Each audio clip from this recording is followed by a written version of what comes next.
Le thème, c'est « Jusqu'à présent, vous n'avez rien demandé en mon nom ».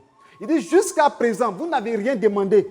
Jean 16, 24. « Jusqu'à présent, vous n'avez rien demandé en mon nom. Demandez et vous recevrez afin que votre joie soit parfaite. » Nous n'avons rien demandé. Alléluia. Peut-être que tu demandes mari, peut-être que tu demandes guérison, peut-être que tu demandes voiture, tu demandes maison, tu demandes l'argent. Mais tout ce que tu demandes là, Dieu dit que tu n'as rien demandé. Est-ce que vous comprenez? Il dit jusqu'à présent, vous n'avez rien demandé en mon nom. Demandez et vous recevrez afin que votre joie soit parfaite. Nous, enfants de Dieu, nous devons demander à Dieu. Et quand nous demandons à Dieu, Dieu nous l'accorde, comme je vous l'ai dit. Qu'est-ce qu'il est écrit dans Somme 2, verset 8? Demande-moi, je te donnerai les nations pour héritage et les extrémités de la terre pour possession. Dieu lui veut que nous, on demande. Il dit, demande-moi, je vais te donner quoi? Les nations, des pays pour héritage. Amen. Et les extrémités de la terre pour possession. C'est-à-dire, partout où tu dois arriver, il va te donner un endroit où tu vas avoir un toit pour reposer ta tête.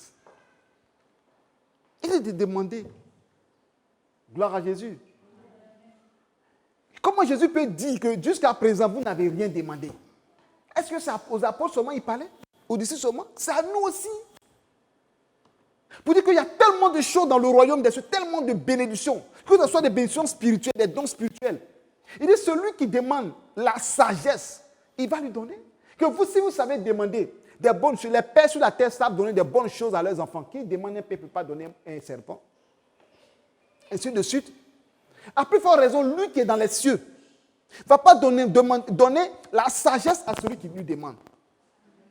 Donc, Dieu veut qu'on lui demande. Mais vous ne demandez pas. Souvent, nous venons à l'église.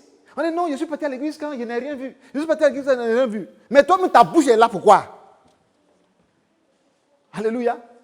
Nous, il faut qu'on se dise la vérité. Parce qu'on ne vient pas à l'église seulement parce que le pasteur doit m'imposer les mains.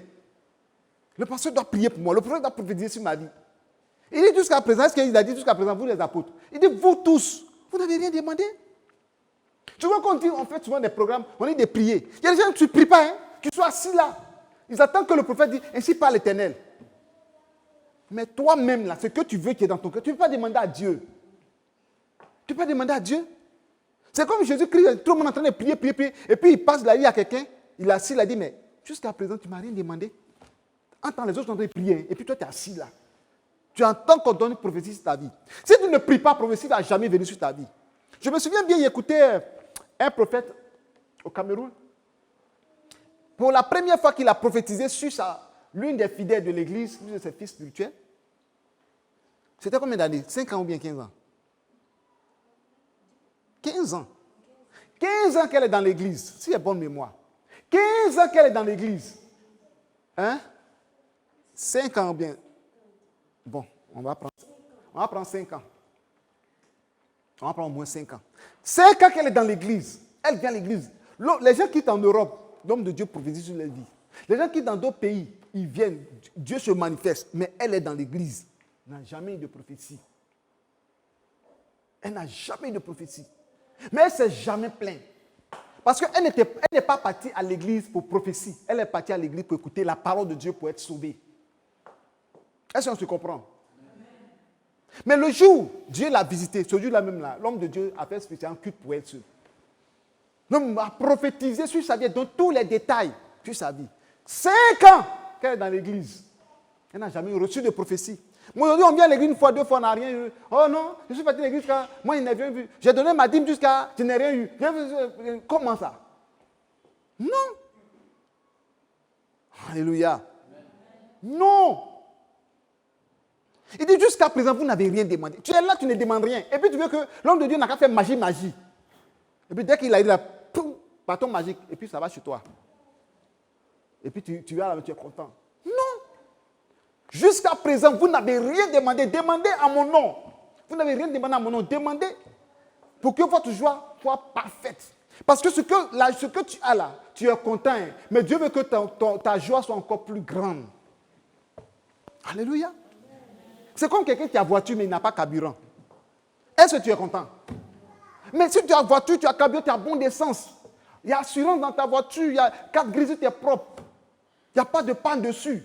Tu es tranquille. Tu roules ta voiture, tu es tranquille. Ta voix est parfaite, ta joie est parfaite. Mais tu as une voiture. Mais toi, tu roules ta voiture, ton cœur bat. Parce que si tu veux aller trop loin, embouteillage, là, le carburant risque de finir. Tu n'as pas d'argent. Est-ce que ta joie est parfaite? Tu roules, mais souvent la voiture, la bondit. Ça là, je suis sûr que la routine là peut casser. Est-ce que ta joie est parfaite? Mais quand tu as une voiture, tout est propre et que tu roules, est-ce que tu peux avoir une inquiétude? C'est ça. Moi, je peux donner un exemple de voiture simple. Quelqu'un, tu as terrain. Tu as terrain à tous les papiers, mais tu n'as pas construit. Est-ce que ta joie est parfaite? Ta joie n'est jamais parfaite. Ou tu as construit, mais ce n'est pas terminé. Tu as fini, mais un moment tu te réfléchis. Comment il a fait pour faire soit plafond? Comment il a fait pour mettre la peinture? Et comment il va avoir l'argent pour payer carreau? Tu as construit, mais ta joie n'est pas parfaite. Dieu dit de demander pour que notre joie soit parfaite. C'est-à-dire ce que tu demandes là, il va tout accomplir pour que toi-même tu dis, Dieu a fait. Alléluia. Demande-moi, je te donnerai les nations pour héritage et les extrémités de la terre pour possession. C'est parce qu'on doit demander à Dieu. Et dans Matthieu 16,7, il dit, demandez et l'on vous donnera. Cherchez et vous trouverez. Frappez, l'on vous ouvrira. Mais on est là, on ne demande pas. On n'ouvre même pas la bouche, on dit de prier, mais tu ne peux même pas ouvrir ta bouche même pour dire un mot. Demain, quand tu es à la maison, tu reçois des attaques. Tu dis, moi, mais il y aura trop d'attaques. Les sorciers me poursuivent. Moi, je n'ai pas la paix. Mais toi-même, tu viens à l'église, tu ne pries pas. Alléluia. Amen. Ou en train de prêcher, mais ta tête n'est même pas là, même. Tu es en train de réfléchir à autre chose. Comment tu penses que Dieu va te toucher? Souvent, quand j'écoutais un témoignage qui disait que souvent les gens, le culte ne finit pas et puis ils s'en vont là. Ils attirent sur des malédictions. Pourquoi? Parce que le monsieur a dit qu'il était dans l'occultisme et il s'est converti. Il dit que la prière finale du pasteur est l'une des prières qui compte beaucoup pour les fidèles. C'est-à-dire la semaine. Quand on va dire, bon, on va faire la prière finale, Seigneur, je te dis merci pour cette semaine qui arrive. La semaine est bouclée par la prière. Mais toi, ça ne finit pas. Le culte est fini, tu es parti. Non, on a une réunion de famille, les l'heure, je dois partir. Et puis tu cours, tu t'en vas. Tu ne finis pas le culte. Tu ne reçois pas cette prière aussi. Alléluia. Amen. Gloire à Jésus. Amen. Il peut y avoir certaines urgences. Dieu peut tolérer. Il y a des urgences que Dieu même peut tolérer. Il sait que tu es quelqu'un qui n'est pas dans cette habitude-là. Mais il y a une urgence qui va faire que tu vas quitter le culte pour partir. On peut te dire, ta maison est en train de prendre feu. Et bon, qu'est-ce que le Seigneur va faire? Et puis tu es à l'église ici. Non, tu vas partir. Tu es Seigneur. Et puis après, tu pries. C'est le Dieu même qui va t'avertir pour envoyer quelqu'un pour dire, ta maison est en train de prendre feu. Les voisins dans leur maison sont en train de feu, ça vient vers chez toi. Dis non, l'Éternel va garder ma maison. Louons le Seigneur. Si tu peux rester, louer le Seigneur, ta maison va rester. Mais est-ce que ta foi, ça peut être de sorte que le feu n'arrive pas chez toi? C'est pourquoi la foi de chacun, on n'a pas les mêmes foi. Donc si ta foi ne peut pas, et puis tu es là même, tu es en train de réfléchir, tu doutes là, va aller là-bas, va éteindre le feu, c'est tout. Dieu peut te faire grâce. Alléluia. Amen. Donc lorsque nous lisons dans les Écritures, nous prenons le livre d'Exode chapitre 33, verset 17. Exode 33, verset 17. L'Éternel dit à Moïse, je ferai ce que tu me demandes, et tu as trouvé grâce à mes yeux, et je te connais par ton nom. Amen. Ce n'est pas le même message que le Seigneur m'a dit. Il dit, je ferai ce que tu me demandes. Ce que tu me demandes, je ferai, car tu as trouvé grâce à mes yeux. Grâce à Dieu, ce n'est pas parce que tu es tellement beau, tellement mignon, ou bien c'est que... Non, hein. Ça dépend de ce que tu fais pour lui. Amen. Et quand nous lisons, on va lire, vous allez comprendre. Le verset 17, nous lisons le verset 18. Moïse dit, fais-moi voir ta gloire. Vous voyez? Il dit, si c'est ce que tu veux demander, tout ce que je demande, tu veux me demander là. Moi, je veux voir ta gloire. C'est tout. Et Dieu doit lui répondre. Il dit, l'Éternel répondit, je ferai passer devant toi toute ma bonté et je proclamerai devant toi le nom de l'Éternel. Je fais grâce à qui je fais grâce et miséricorde à qui je fais miséricorde. Alléluia. Ça, on dit, Seigneur, fais-moi voir ta gloire. Il a dit, qu'est-ce que tu veux? Tout ce que tu vas demander, moi, je vais te l'accorder. Moïse, en même temps, il a sauté les yeux, il dit, moi, je veux te voir face à face. Je veux voir comment tu es, je veux voir ta gloire. Dieu dit, ok, je vais passer. Mais sauf que tu ne vas pas voir mon visage. C'est tout. Amen.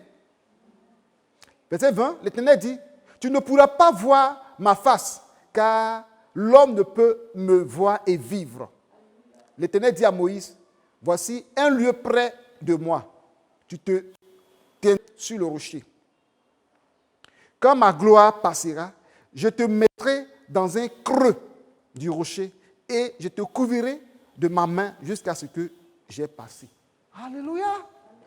Il a demandé quelque chose de fort.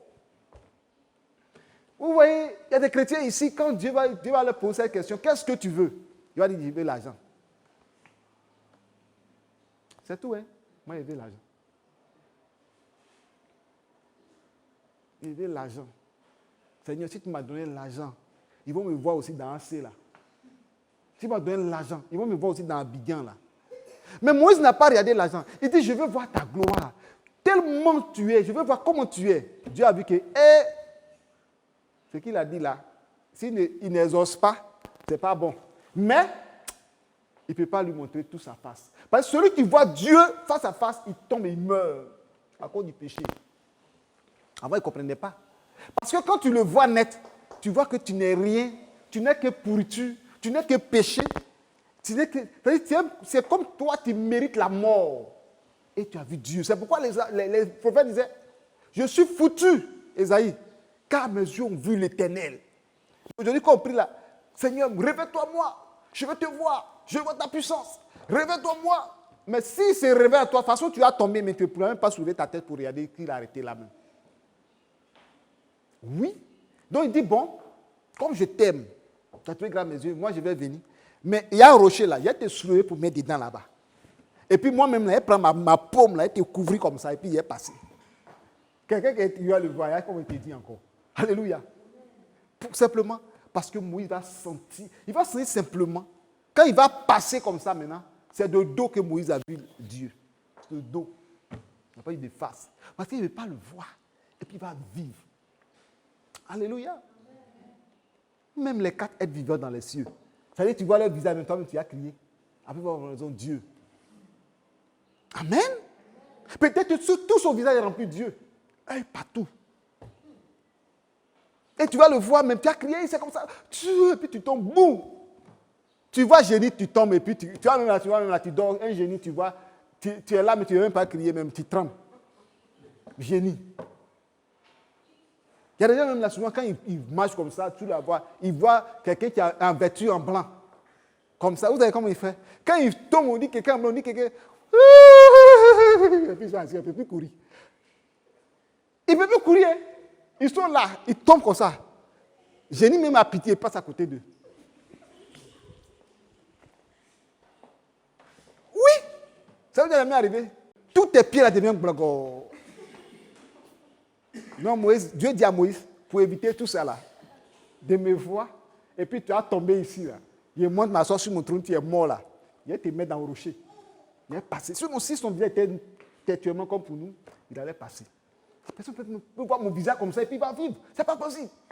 C'est pourquoi le Seigneur ne voit jamais son visage. Sur le trône là, lumière, lumière. Personne ne peut regarder face à face comme ça dans les yeux de Dieu et puis vivre. Ce n'est pas possible.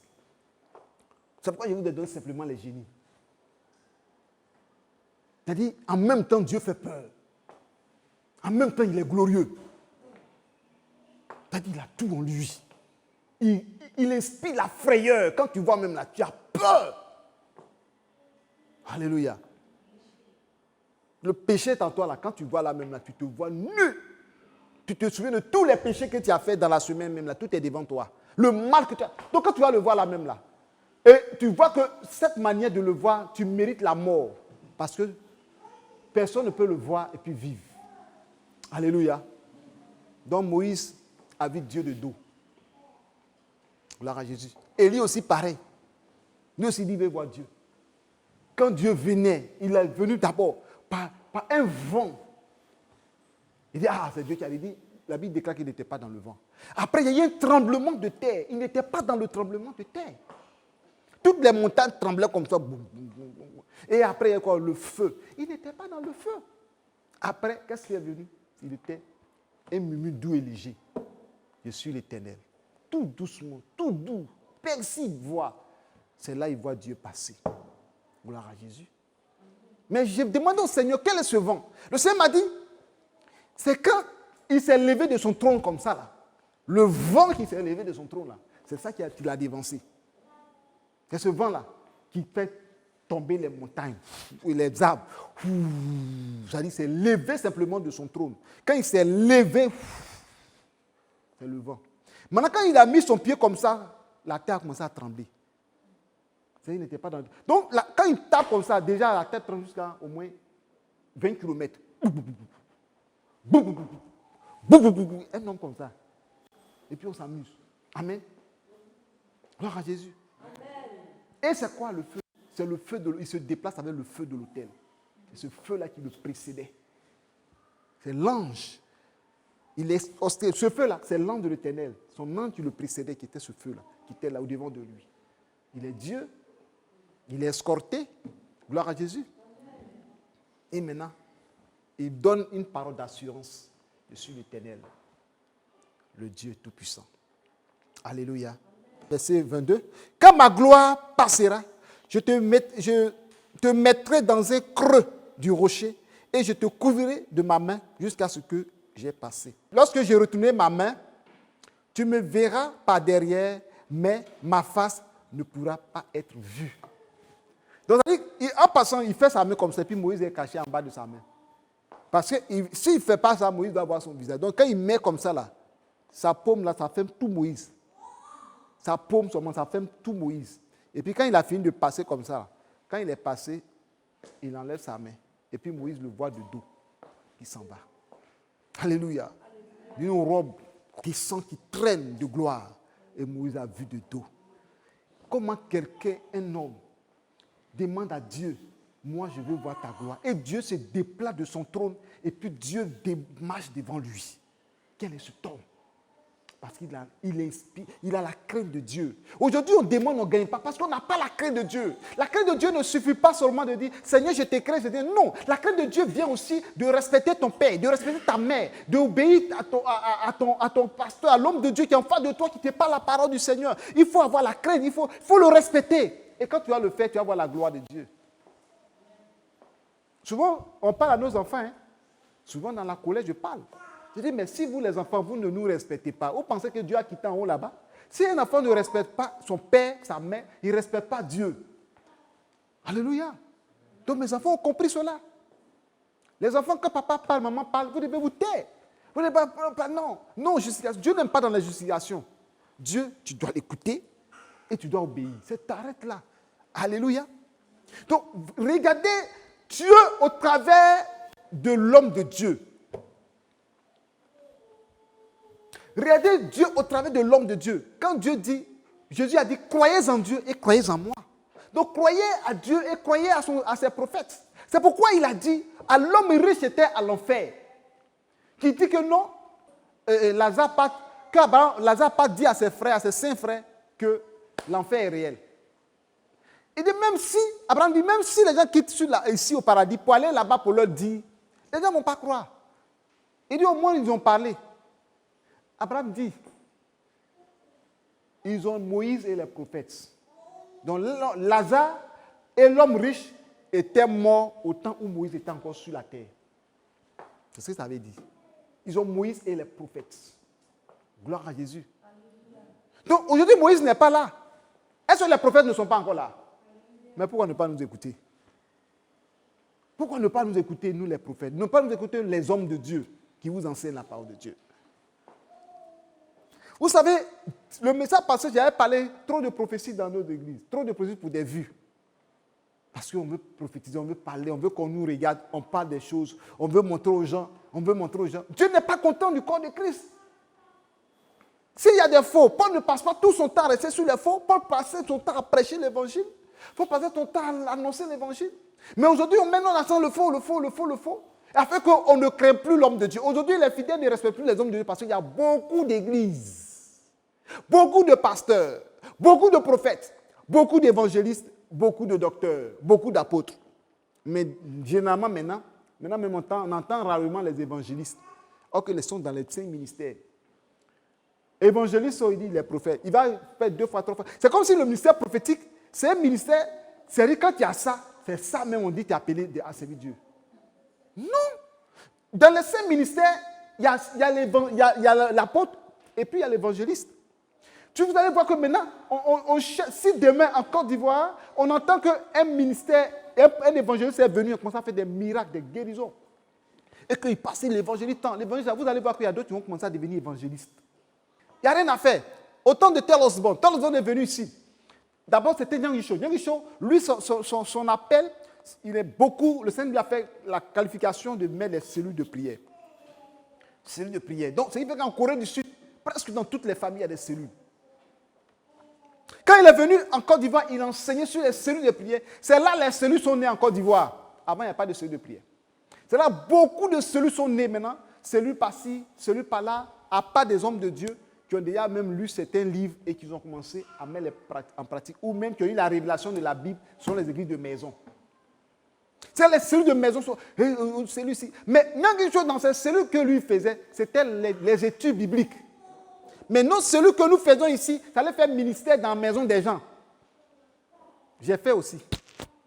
Parce que nous tous, on était des copieurs. Dès qu'on dit cellule, on vient. Bon, je m'en mets à la cellule. On arrive là-bas, oui, le Seigneur de Dieu est là. Recevez l'onction. Elle va tomber. Suivez-la. Recevez l'onction. On dit cellule, église de maison. Les apôtres ne partaient pas faire des miracles. On dit Paul enseignait du soir jusqu'au petit matin, au point qu'il y a un enfant qui est tombé. Dans les églises, on a cessé d'annoncer la bonne nouvelle. Dans les maisons et dans les églises, on a cessé d'annoncer la bonne nouvelle de Dieu. Au dehors, il faisait des miracles. À l'église, on enseignait. Mais nous, dans nos cellules, on a des révélations. L'Esprit de Dieu me dit qu'il y a telle chose, il y a telle chose. Quel Esprit de Dieu t'a dit qu'il y a telle chose? Dans les cellules, on vient pour enseigner. Et quand une chose est venue, on commence à faire les cellules. C'est là beaucoup de personnes ont commencé à créer des cellules. Ils vont à l'église, au lieu de suivre cette cellule-là, ils vont aller créer leur église. Ils prennent les âmes et puis ils sont créer leur église. C'est pourquoi il y a eu beaucoup d'églises. Et beaucoup d'églises aussi ne peuvent pas tenir parce que cela ne vient pas de Dieu. Alléluia. Après Nyang Yisho est passé Tel Osborne. Tel Osborne, lui, ces 2 hommes de Dieu sont déjà au ciel, sont déjà partis. Lui, c'est le ministère d'évangélisation. L'évangélisation dans les rues. L'évangélisation, en tout cas, il est venu. Quand Tel Osborne est parti là, plein d'évangélistes dans les rues maintenant. Nous, on évangélisait. On rentre ici, on parle de Jésus. En tout cas, ils sont venus imparter quelque chose de bon. Mais l'Ivoirien, surtout mon pays, les habitants de ce pays sont les meilleurs copieurs. On a un don de copier. On a copié dans le monde ce qu'on copie dans l'église. Bon, avant d'arriver dans le monde, j'ai fini pour l'église d'abord. Voilà. Après Tel Osborne, à ce moment, on ne parlait pas trop de prophètes. Bon, à ce moment, un peu. Mais le prophète Kakou Sévérin aussi a impacté la nation par son ministère prophétique. Quand ils sont arrivés et qu'ils exerçaient le ministère, les hommes de Dieu, la plupart des hommes de Dieu parlaient la même prophétie, la même langue que Kakou Sévérin. C'est-à-dire la manière qu'ils faisaient, ils ont copié textuellement. Quand ils parlent comme ça, là, on dirait que c'est Kakou Sévérin. Est-ce que vous comprenez ce que tu es en train de vous dire? Copie. Et c'est là le ministère prophétique est déclenché en Côte d'Ivoire. Prophète par-ci, prophète par-là, prophète par-ci, prophète par-là, prophète par-ci, prophète par-là. Moi, je savais qu'il était prophète. Quand il lisait la Bible, il ressentait qu'il était prophète. Mais je n'avais pas de boussole. Son ministère aussi m'a aidé, m'a orienté. Mais je ne suis pas un copieur. Amen. À un moment donné, j'ai failli copier aussi. Ma femme m'avait délivré. Oui. Donc, moi, à la vérité, j'ai dit, on prêche Jésus, Dieu. Et puis ma femme m'a dit, toi aussi, tu fais aussi. Vous comprenez? J'ai dit non. Tu sais, mais tu sais quoi? Moi aussi, je vois que j'ai fait vraiment. Et je me suis arrangé pour arrêter. Parce que je ne suis pas Kakou Sévérin. Vous comprenez? Le copieur. Et ainsi de suite, il y a, bon. Mais regardez dans le monde, dans le temps, les profanes. Ce sont ceux qui ont dansé les Bakengue en Côte d'Ivoire. Ce sont les Aïrois, les Mayobo, les Gédérins. Mais Ivoirien a pris le dessus actuellement. Oui, Emma. Des copieurs. L'Ivoirien s'est copié. Il y en a plusieurs. Jusqu'à un coup du marteau, les gens dansaient à l'église. Bang, bang, bang. Coup du marteau, bang, bang, bang. Coup du marteau, bang, bang. Dans d'autres églises, moi j'ai vu ça sur Internet. Coup du marteau, ça a fait quoi à l'église? Jusqu'à on a créé Zouglou en Jésus. Vous comprenez? Je ne suis pas contre ces genres de morceaux de Zouglou. Dieu ne m'a rien dit là-dessus. Mais on est rentré jusqu'à un moment donné, il y a trop de druides maintenant. Parce qu'ils ont vu que les anglophones, dans leurs églises, il y a des gens qui portent des locks, des druides. Maintenant, vous voyez que maintenant, il y a des hommes qui portent des locks à l'église. Avant, tu vas passer où? Quand tu vas venir à l'église, de toute façon, les gens vont te regarder. Toi-même, là, tu risques de ne plus venir à l'église. Maintenant, ce sont eux qui jouent les pianos, qui sont derrière les batteries, et qui sont là, et ils dansent, et on apprécie ça.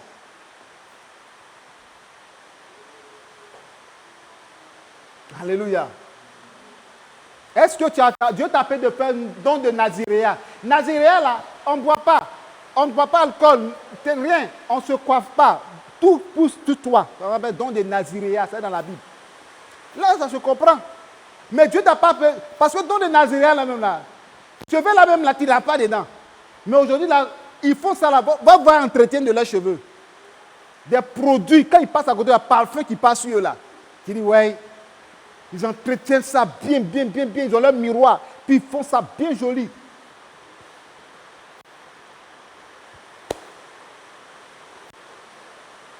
Est-ce que Dieu peut te dire, demande-moi ce que tu veux, je vais t'accorder? Quelqu'un peut dire Amen? Amen. Dieu peut te dire, demande-moi ce que tu veux te donner? Amen. Il faut que ça soit le cas. Pour que ce que tu demandes, Dieu te l'accorde. Dieu te donne. Que le Seigneur nous bénisse. Tu prends la parole, tu es dirigé.